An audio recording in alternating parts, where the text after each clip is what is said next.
है सामान्य परिवार में विक्टोरिया में से दो ऐसे विश्व के सबसे बड़े इंजीनियर ढूंढ निकाले जिन्होंने सागर की छाती पर पत्थर को तैरा कर दिखाया। उन्होंने उस संगठित शक्ति में, लेकिन संस्कार अगर हमारे अंदर नहीं है तो हमारे में और जानवर में कोई भी फर्क नहीं है। एक छोटी सी घटना, सत्य घटना, एक महिला 24-25 साल की, उसके पति की मृत्यु हो गई।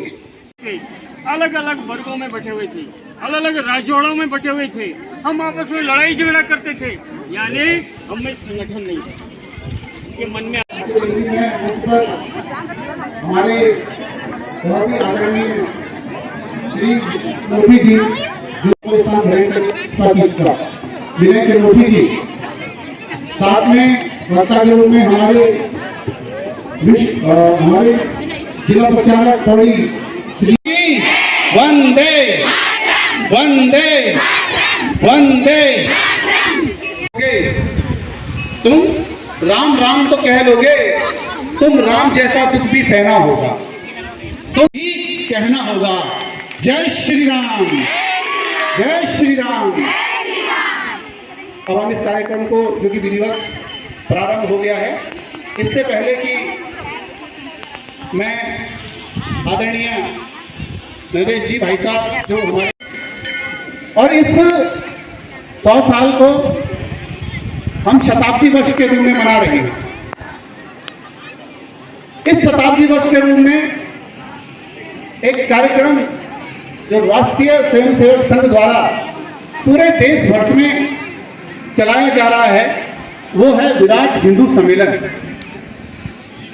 इस विराट हिंदू सम्मेलन में हमको 4-5 बातें समाज तक, अपने हिंदू भाइयों तक पहुंचानी है।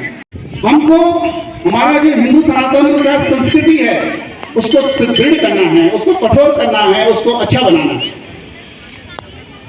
वर्तमान समय में जो हमारी हिंदू सनातन की संस्कृति है वो धीरे धीरे विलुप्त होती जा रही है, और इसको जो बचाने का इस देश में अगर कोई काम कर रहा है तो वो है राष्ट्रीय स्वयंसेवक संघ। राष्ट्रीय स्वयंसेवक संघ के लाखों स्वयंसेवक अपने जीवन की परवाह न करते हुए घर घर, गांव गांव, शहर शहर इस अभियान को, इसका बीड़ा उन्होंने उठा रखा है।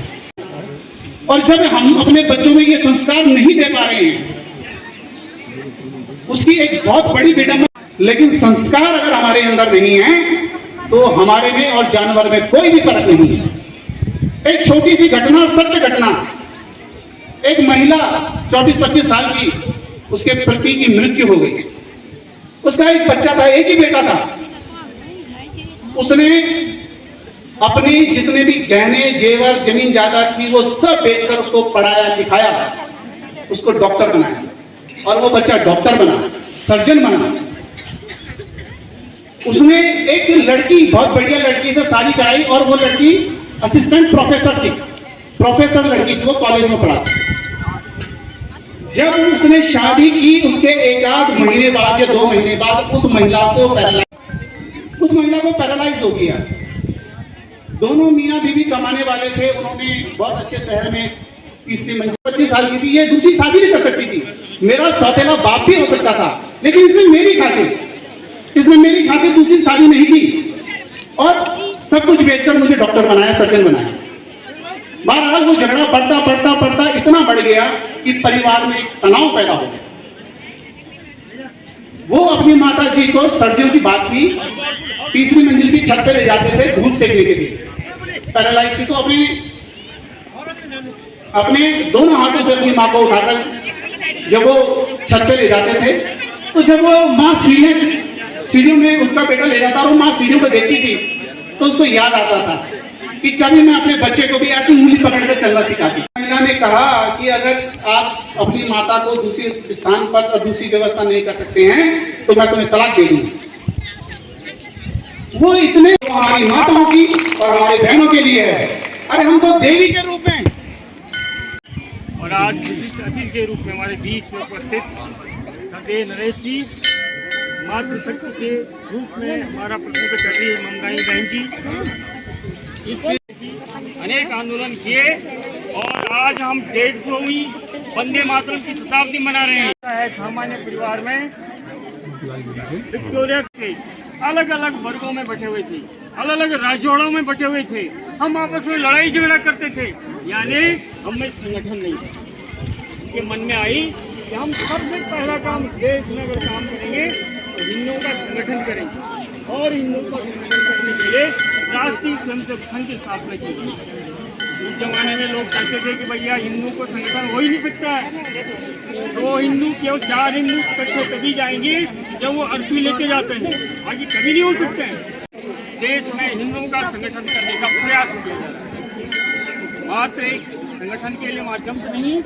उन्होंने कहा भाई देखो, हमें शिक्षा चाहिए, अपनी शिक्षा, विदेशी शिक्षा नहीं चाहिए, अपनी हिंदू शिक्षा चाहिए। तो उन्होंने पेट भरा है। आपने जम्मू कश्मीर का मामला सुना होगा, हर बार वहाँ अनेक आतंकवादी आते हैं, अनेक आते हैं। आज देश के लोग, देश में रहने वाले लोग जागरूक हुए।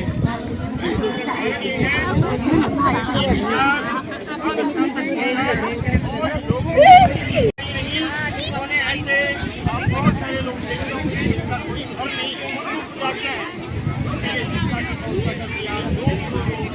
शिक्षा, घर, मकान जैसी व्यवस्था की जा रही है। कहने का ये है कि आज परिवर्तन हो रहा है, और इस परिवर्तन के कारण ये हम समाज बातें कर रहे हैं।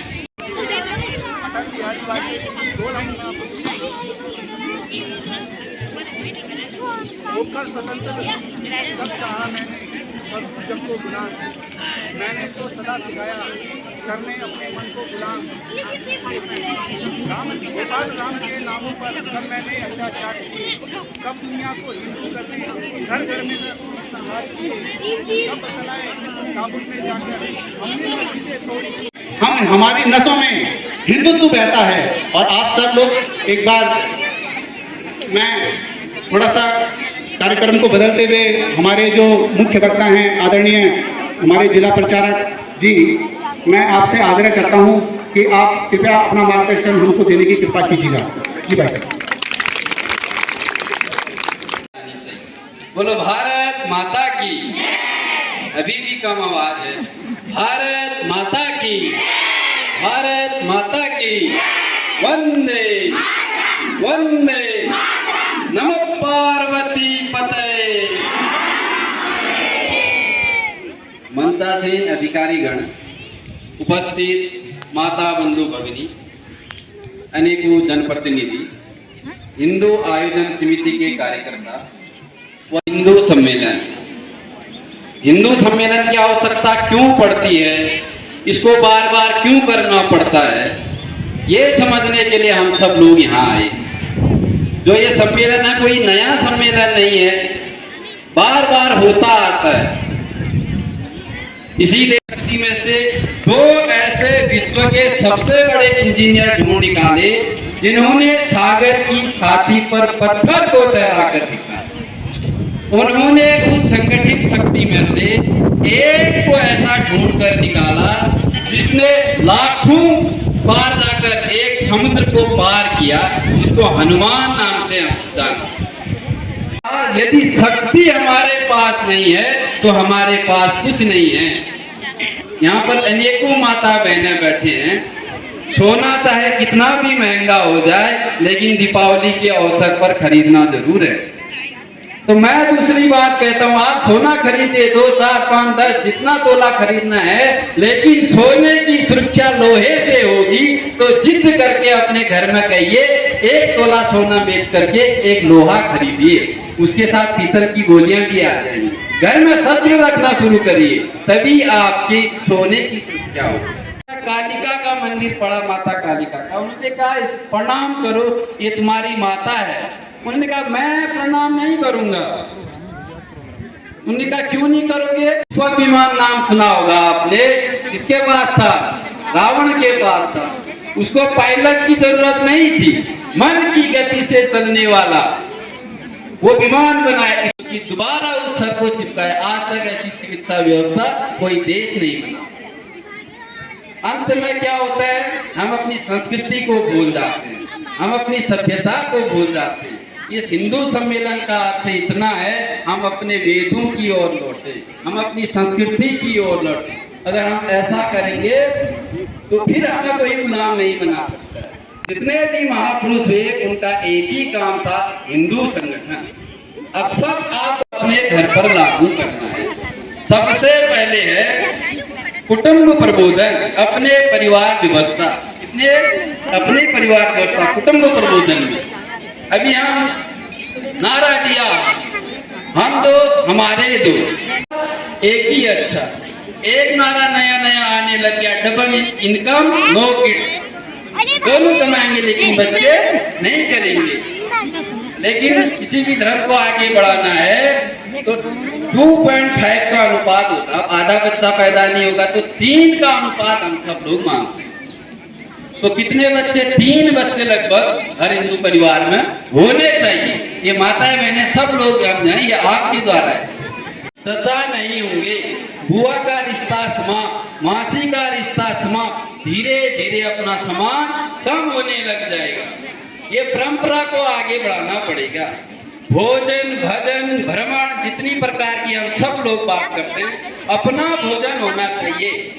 आप पिज्जा खाने में गर्व करते हैं, जो गढ़वाल में जो डिश बनते हैं हमारे घरों में, उस पर भी गर्व करना चाहिए। ठीक है, टाई कोट पहन करके अच्छा आदमी लगता है, लेकिन जो अपने गढ़वाल में जो कल्चर है उसको पहनने पर भी गर्व करना चाहिए। जब हम भ्रमण में जाते हैं, आजकल के बच्चे जाते हैं, मम्मी मैं अपने फ्रेंडों के साथ जाते हैं। हिंदू संगठित नहीं है, संघ का यही काम है। अपना हिंदू समाज कैसा समाज है? अमेरिका के लोगों को सोने के लिए 17 से 18 गोलियां रोज खानी पड़ रही है, लेकिन हिंदू समाज गाड़ी में जा रहा है, सो जा रहा है। गाड़ी में जगह नहीं है, बस में लटका है, एक हाथ ऊपर है, उसमें भी सो जा रहा है।